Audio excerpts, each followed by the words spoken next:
গত রবিবারই কলকাতার brigade parade গ্রাউন্ডে সিপিএমের যুব শাখা ডিওয়াইএফআই সমাবেশ করেছে। ব্রিগেড ছিল কানায় কানায় ভর্তি। তারা জানিয়ে দিয়েছে, আমরা ফুরিয়ে যাইনি। আর ওই ব্রিগেডের সভার কয়েকদিনের মাথায় এবার বড় সাফল্য বামেদের।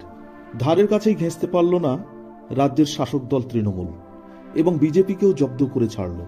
পূর্ব মেদিনীপুরের হলদিয়ার সমবায় ভোটে বিরাট সাফল্য বাম মনোনীত প্রগতিশীল জোটের। সমবায় নির্বাচনে খাতাই খুলতে পারেনি বিজেপি। সামনে এই লোকসভা নির্বাচন। রাজনৈতিক দলগুলো ফের এই নির্বাচনের আগে ঘর গুছাতে ব্যস্ত। এমন সময় এই জয় বামেদের অক্সিজেন দেবে বলে অনেকের মত। লোকসভা নির্বাচনের দামামা শুরু হয়ে গেছে। তার আগে বামেরা শক্তি প্রদর্শনের ব্রিগেড করে দেখিয়েছে। এবার হলদিয়ার সমবায় ভোটে বিপুল জয়ে উচ্ছ্বসিত বাম সমর্থকরা।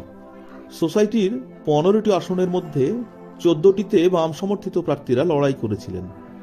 প্রতিপক্ষকে উড়িয়ে 12টিতে জয় ছিনিয়ে নিয়েছে বামফ্রন্ট মনোনীত প্রগতিশীল জোট।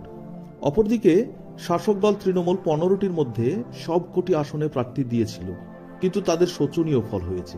মাত্র 3টি আসন পেয়েছে তৃণমূল। ব্রিগেড সমাবেশের পরপরই হলদিয়ার সমবায় ভোটে প্রতিপক্ষকে হেলায় হারিয়ে এই বিপুল জয়ে সিপিএমের শীর্ষ নেতৃত্বের দাবি রবিবারের ব্রিগেড চূড়ান্ত সফল। ব্রিগেডের ময়দানের মূল মুখ ছিল ডিওয়াইএফআই এর যুবনেত্রী মীনাক্ষী মুখার্জি। ব্রিগেডের ওই উপচে পড়া ভিড়ে জানিয়ে দিয়েছে, সিপিএম একদিন আসছে আবার ক্ষমতায়। আর এই ব্রিগেডের জনরোষ দেখে সদ্য টিএমসিতে যোগ দেয়া অনুপম হাজরাও সমাজ মাধ্যমে পোস্ট করে ফের চর্চায়। ব্রিগেডের ভিড়ের একটি ছবি পোস্ট করে অনুপম হাজরা লেখেন, না ক্ষমতায় কেন্দ্রে, না ক্ষমতায় রাজ্যে, শেষ কবে ক্ষমতায় ছিল তাও হয়তো অনেকে ভুলে গেছেন। না ছিল প্রধানমন্ত্রীর ছবি, না ছিল মুখ্যমন্ত্রীর ছবি, তবুও দেখি প্রচারের চাকচিক্য। তাম ঝাম ছাড়াই লোকসভা নির্বাচনের মাত্র 2 মাস আগে ব্রিগেড লালে লাল।